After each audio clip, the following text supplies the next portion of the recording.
Hi, I'm Dr. Jesse, and welcome to part one of our Tuesday tips about headaches. So today I just want to describe three different kinds of headaches and talk about why we develop them, how they work, and then in the next few episodes of the Tuesday tips, we will work on each one. We'll spend time in each kind of headache to show you how you can relieve that at home and how through chiropractic we can actually get some help with that as well. The three kind of headaches that I want to talk about. The first would be your classic tension headache. That's where it feels like your head's stuck in a vice, like it's squeezing. So when you hear friends or family members say things like, yeah, my head is in a vice, I feel, there's just a lot of pressure all on the outside of my head.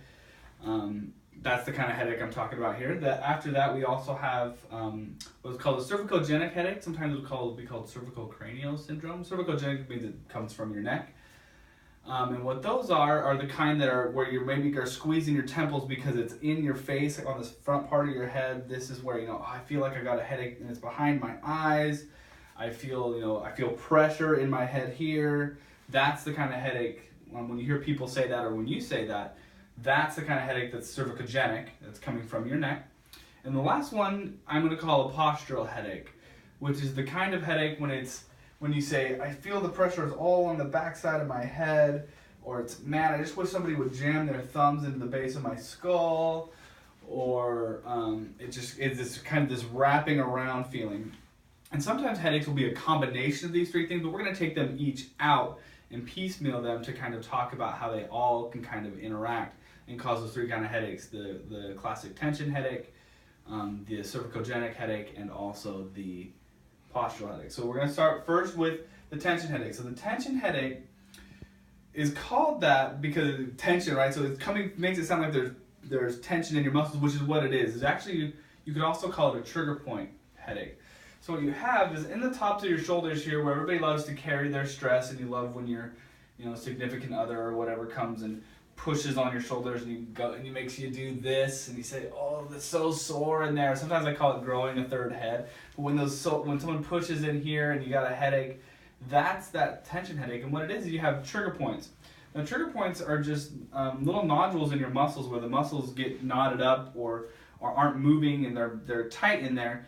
And what happens is they have mappable referral patterns. So we know that it's coming from that trigger point because I could come in and push on that trigger point if it's active. So trigger points can be active or latent, and when they're active, they'll actually refer and give you that pressure on here. So it's coming from those trigger points in there.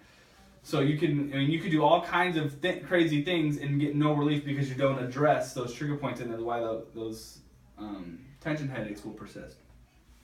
The second kind is the cervicogenic, and I want to grab my spine here to show you. So the cervicogenic is that when you have a problem in your neck that actually leads to pain in your giving you headaches, and that's those headaches we talked about here, behind the eyes. You feel it's here in the front, and the reason for that is so the nerve that controls the sensation in your face is cranial nerve 5, and cranial nerve 5 is in your midbrain, and your midbrain actually doesn't sit, which it's kind of a misnomer because you think your midbrain would be midway between your brain, right? But that's not it. Your midbrain is actually back here it actually dips down into your spinal cord, into your spinal column here, and it actually can live in about the C1, C2, C3 areas where that C5 exists. So when we get inappropriate motion in there, and then we have lack of movement in there, it can cause that cervicogenic headache, which is that pain here on the sides, like when the behind the eye kind of feel. So that's why, so this is one where, say I treated you like you had a tension headache, you would never get the relief that you needed because the problem wasn't being addressed for that. So we want it when the cervicogenic, you can also get it from, so these joints in here on the neck here can also refer up into the head as well. So if these joints aren't moving properly, they can refer the pain up into the head as well. So if you can treat them like it's a tension headache or like a postural headache, like which I'll talk about here in a second. But if you don't treat the problem, what you'll get is you'll get temporary relief, but that headache won't fully go away. So it's important to discover the root of that problem before you go ahead and treat it. And then the last one I want to talk about is the postural headache. The postural headache is one that, all of these are posture related. Because of problems with your posture, you get these things. But this I like to call the true postural headache because it comes from or you could call this a cell phone headache or a computer headache, which is because, so in your spine you're supposed to have three curves. You have a soft C curve in your neck, you have another one in your mid-back, and then you have a curve in your low back, giving you kind of like a double S.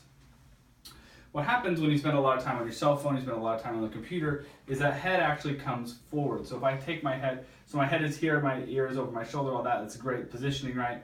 But if I spend too much time, then I start to do this, and my posture starts to weaken. So yeah, this can also translate into the tension headaches here. But what really happens is if you watch my head, as I come forward, you see how my head actually tightens here. And that causes my head to kind of dip out. I sometimes call it looking like a dinosaur, because your head actually comes out and I'm like a bird or a dinosaur, right? Because my head is bobbing up here. The reason that your head does that is that if my head travels forward and I flatten out that curve there, which is a bad thing, then I'm looking at the ground.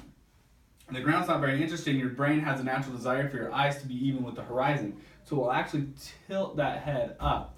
And when you tilt your head up, you can see this is the base of the skull here. And between these top two bones, this is your C1 and your C2, something called atlas and axis, there's a group of muscles in here.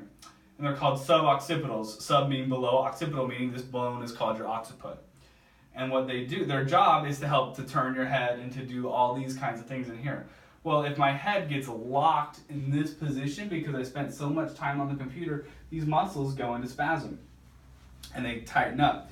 And there's nerves that travel through here that come right through this area and travel in between those muscles, and they innervate the skin and all around the backside of your head here, giving you that feeling like, man, I just had that headache that comes and wraps around the back of your head and around to the front of your forehead. It's because these nerves come out here and come around the top of the skull, giving you that headache kind of sensation. So now that we know the three different kinds of headaches, over the next few weeks, we'll go through these three kinds. Then the very last week, we're going to have a fifth week where we'll talk about migraines a little bit, which are a little bit different functionally than these other types of headaches. Thanks for watching, and we'll catch you next time.